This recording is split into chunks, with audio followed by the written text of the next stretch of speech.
बरोबर आहे तुझं. पती निधनानंतर स्त्रीने केशवपन करावे हे कोणत्याही शास्त्रात लिहिलेले नाही.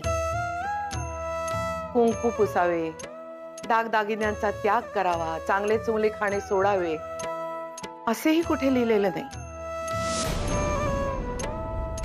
आणि लिहिले असते तरी ते चूकच. पण स्त्रीने साऱ्या भावना नैसर्गिक उर्मी मारून शरीर आणि मन काष्ठवत करावे ही तिचा गैरफायदा घेणाऱ्या पुरुषांची युक्ती आहे. म्हणजे पत्नी गेल्यावर पुरुषाने लगेच दुसरे लग्न करावे. माझेच उदाहरण आहे की ताजे. आणि माझे शिळे. आमच्या यांचे माझ्या बरोबर तिसरे लग्न आणि माझे पहिलेच. म्हणजे जोडीदार गमावल्यावर पुरुषासाठी एक नियम आणि बाईसाठी दुसरा. कारण बाईला मुळी माणूस मानतच नाहीत हे लोक. आमचे हे मात्र या सगळ्याच्या विरोधात होते. म्हणाले होते मला, मी गेल्यावर केशवपन करायचे नाही, अलवण नेसायचे नाही असे यांनी सांगितले होते मला. हे गेले तेव्हा माझ्या मनानं खूप आकांत केला. यांना दिलेले वचन पाळण्यासाठी जीव तडफडत होता. यांचा मृत्यू अनपेक्षित आणि अकाली होता. मुलं लहान होती आणि बापू अचानक करते झाले होते. खूप थैथयाट केला त्यांनी. बापूंनी आमच्या यांचे सारे पैसे, कागदपत्रे, व्यवहार ताब्यात घेऊन कडी कुलपात बंद केला. शेवटी मी सारे गिळले आणि स्वीकारले. पुढे नर्मदेच्या वेळी फार प्रयत्न केले मी. शेवटी नर्मदेला प्रभाकराची साथ मिळाली आणि सुटली बिचारी. हो, मी पुण्याला गेले, त्यांच्या बरोबर राहिले. विधवा पुनर्विवाह मंडळाचे, सावित्रीबाई फुल्यांचे काम जवळून पाहिले. यांना दिलेले वचन उशिरा का होईना पण पूर्ण करण्याचा निश्चय केला मी. केस तर पुण्याला असतानाच वाढवले होते. इकडे अगदी धक्का नको म्हणून लपवले होते. पण आज देवळात बायकांच्या शाळेची सुरुवात झाली. धीर आला. सारा गाव बापूंच्या विरोधात गेलाय. बापूंच्या विचाराची हार पाहिली आणि 10 हत्तींचं बळ आलं माझ्यात. म्हणूनच मी या रूपात आले. आणि आता माझ्या नवऱ्याची दुसरी इच्छा पूर्ण करतेय या अशा वेशात येऊन.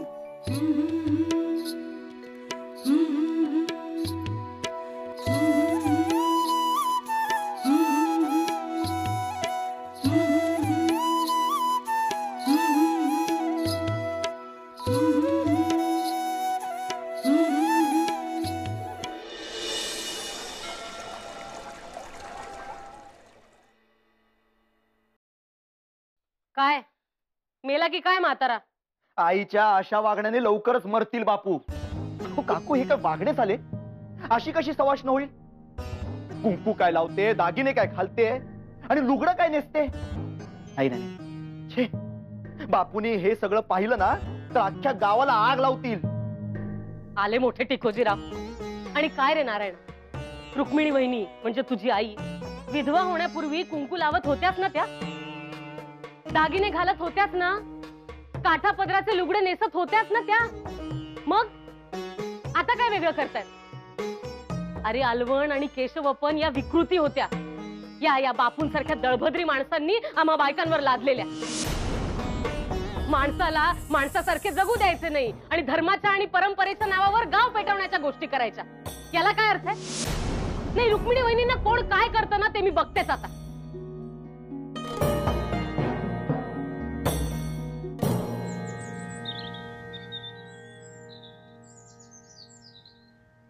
काय रे, काय झालं? चेहरा का उतरलाय असा? आज पहाटे गोदा गेली भिवा नावाडासोबत तिच्या गावाला. काय? कोणाला न सांगताच?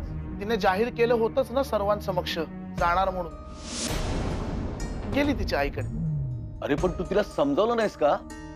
मागच्या वेळेसही असेच गेला होता. आणि राहवले नाही म्हणून परत आला. त्याची आठवण करून द्यायचीस ना. अरे सगळं सांगितलं. म्हटलं अखेर आपलं घर ते आपलं घर. उगा भावनेच्या भरात आताताईपणा करू नकोस असं देखील सांगितलं. मग पण ऐकेल तर गोदा कसली. पण तिला सांगितलं मी, या घराची दारं तुझ्यासाठी सदैव उघडी आहेत. मनात आले की येऊ शकतेस तू. 4 दिवसांनी माझी आठवण आली की येईल परत.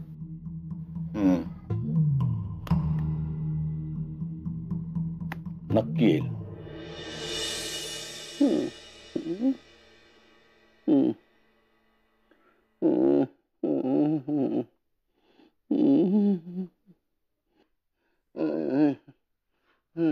बापू, ओ बापू, बापू, बापू, अरे बापरे, यांची परिस्थिती गंभीर दिसते. त्यांचे अंग ओलवले काय वाटतं? हो हो, अंगाला तेल चोपटलंय मी. माझ्या अंगाला हात लावला तर दिव्याने पेटवून घेईन मी स्वतःला. अरे याने आजकाल गहाण टाकली आहे, पण आपली तर ठिकाणावर आहे ना. यांना वाचवणे आपले कर्तव्य आहे. चला उचला यांना. मुसक्या मारा यांच्या. अरे सोडा मला. चला. अरे हे तुमच्या, अरे चला. बरे झाले हो. चला, म्हणजे बायकांचे लिहिण्या वाचण्याचे प्रकरण गाजले, वाजले आणि यशस्वी सुद्धा झाले. अरे बरे का, त्यात पंडिता रमाबाई आल्यामुळे दुधात साखरच पडली म्हणायची. हो ना. होय हो.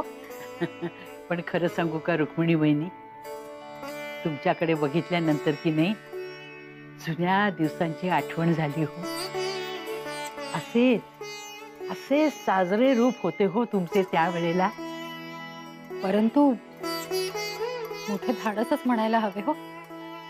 बायकांच्या पचनी पडायला अंमळ वेळ लागेल. हो, धक्का बसेल यात शंकाच नाही. पण लिहिण्या वाचण्याचा सुद्धा आधी बसलाच होता ना धक्का. आता त्यातला आनंद कळतोय. होय, विरोध झाला खरा, परंतु चूल बंदने अर्धे काम केले. पण त्र्यंबक भाऊजी, पटवर्धन बुवा आणि जोग यांच्यासारखी मंडळी पाठीशी उभी राहिली. नाही तसे काही पुरुषांनी बापूंच्या सांगण्यावरून विरोध केला होता, परंतु बहुसंख्य पुरुषांनी बायकांना साथ दिली हो. तेच महत्वाचे. वास्तविक साऱ्यांनाच सुखासमाधानानं, गुण्या गोविंदानं राहायचे असते. परंतु बापूंसारखी माणसे आक्रस्ताळेपणा करतात. धर्माची भीती घालून वातावरण बिघडवतात. परंतु आता शाळा सुरू झाली, पांडा पडला. हो हो. अहो पण तुमची गोदा गेली म्हणे माहेरी, नेहमीप्रमाणे रागवून. अहो नेहमीप्रमाणे परत येईल, प्रश्नच नाही. पण मी काय म्हणते, एक गोड गाणं होऊन जाऊ द्या ना. बरेच दिवसात ऐकले नाही तुमचे गाणे. होय हो, म्हणा की. म्हणा हो काकू, म्हणा ना. हो ना कावेरी आजी. बरं, आता तुम्ही सगळे म्हणताय तर मग ऐका.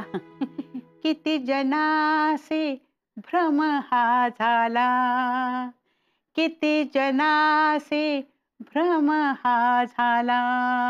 मी ब्रह्मन कळे जीवाला, मी ब्रह्मन कळे जीवाला, मी ब्रह्मन कळे जीवाला. किती जनासे भ्रम हा झाला, किती जनासे भ्रम हा झाला. मी ब्रह्मन कळे जीवाला, मी ब्रह्मन कळे जीवाला. मी आता कळले हो, लिहिता वाचता यायला लागले. मी ब्रह्मन कळे जीवाला, मी ब्रह्मन कळे जीवाला. फार गोड हो, फारच गोड.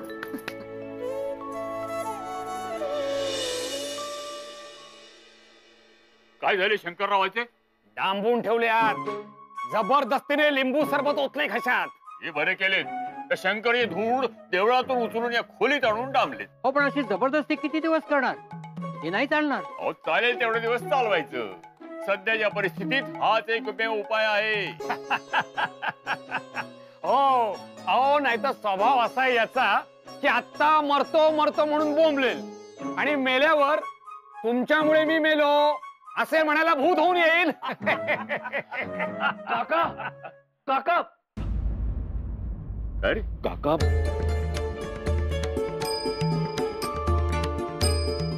काय? हो चल जाऊया, आम्ही आलोच. चल.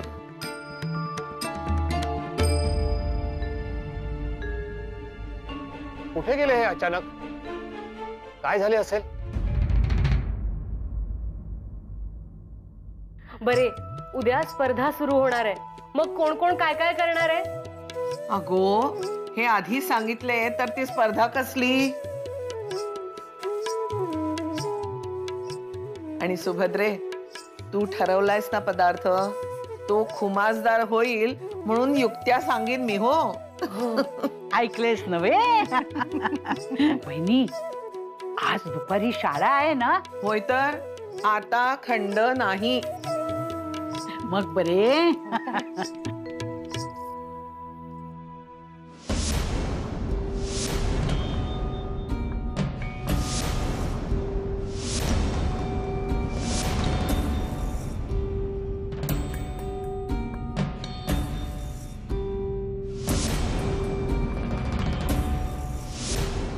नाही म्हटले, असे अचानक कसे काय निर्णय केलेत आपण? मला बोलायचे.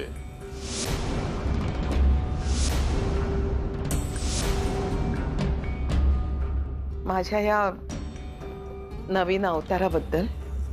हो, नारायण माझ्याकडे धावत आला आणि म्हणाला की रुक्मिणी वहिनींनी रूप पालटले आहे. त्यांनी लुगडे नेसले, हे योग्य नाही. आणि मी तुम्हाला चांगले फटकारावे म्हणून नारायण मला इथे घेऊन आलाय.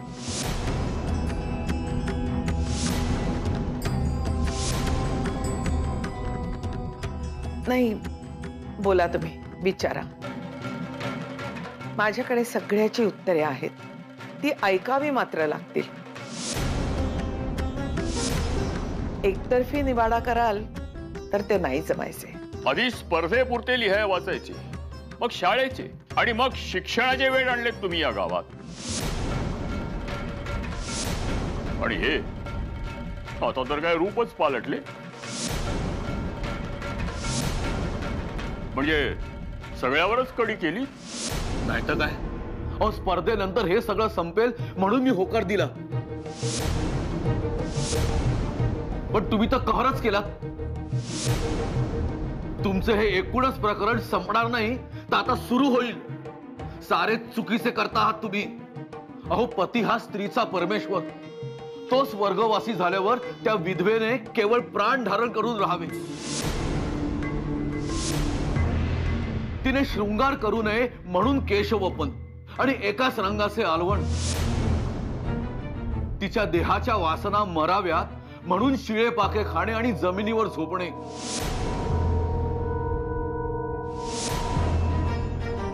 अहो, आपल्या पूर्वजांनी काही विचार करून केल्या त्या गोष्टी. प्राण धारण करावेत, पण स्वतःसाठी नाही, आप्तांच्या सेवेसाठी विना तक्रार राबायला. आणि तिच्या नव्हे, पण त्यांच्या वासना शमवण्यासाठी एक हक्काचे साधन असावे, हीच पूर्वजांची दूरदृष्टी ना नारायण.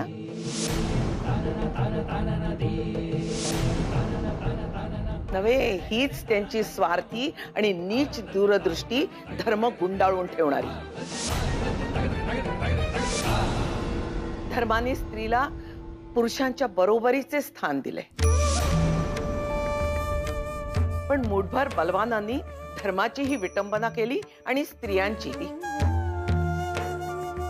नरक यातना भोगल्या त्यापायी स्त्रियांनी. पण आता नाही.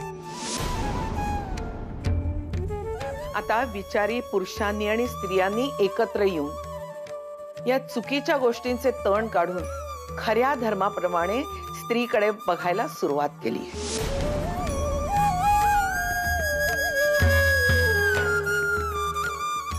त्याचसाठी मी आलोय. म्हणजे तुम्ही दाखवलेल्या धाडसासाठी तुमच्या पायावर डोके ठेवायला.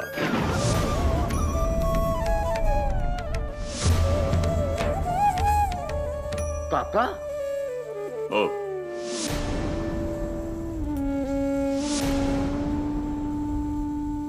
मी आयुष्यभर कच खाल्ली होती.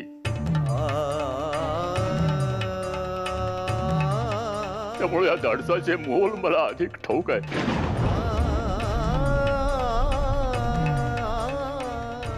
आणि हे प्रकाशाचे दिवस माझे डोळे मिटायच्या आधी मला पाहायला मिळत आहेत याचा मला आनंद आहे.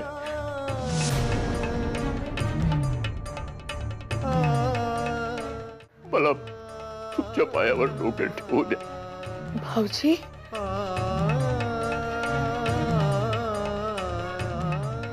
नाही, माझे हात जोडून विनंती आहे तुम्हाला, तेवढे मला करू द्या.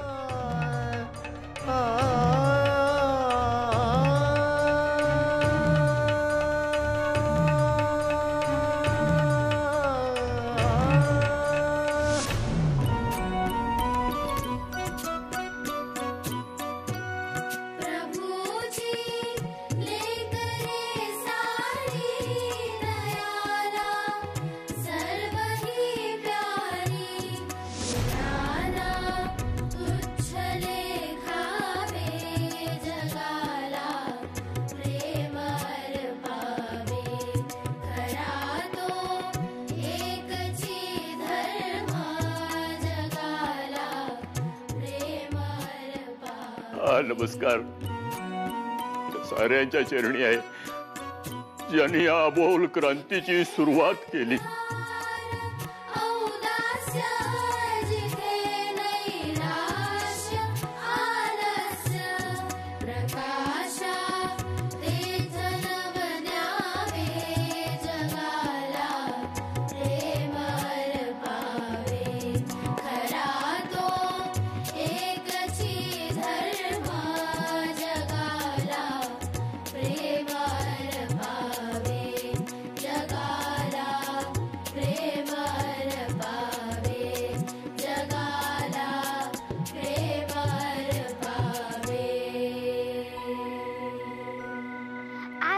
खूप छान वाटते. आज मी पहिल्यांदाच रुक्मिणी आजीला लुगड्यात पाहिलं. तिला नेहमी अलवणातच पाहायची सवय झाली. तिने 2-3 वेळा मला समजावून सांगितले होते की नवरा गेल्यावर बायकोचे केशवपन करतात आणि तिला अलवण नेसायला लावतात. अशी दुष्ट प्रथा आपल्याकडे रुजली आहे.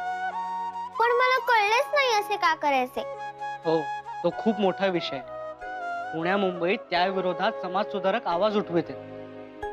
तुझ्या आजीने मात्र मोठेच धाडस केले. हे साऱ्यांच्या पचनी पडण्यास वेळ लागेल. पण आजी घाबरणार नाही, कारण योग्य काही करताना माणसाने भिवू नये असे आजीच म्हणते.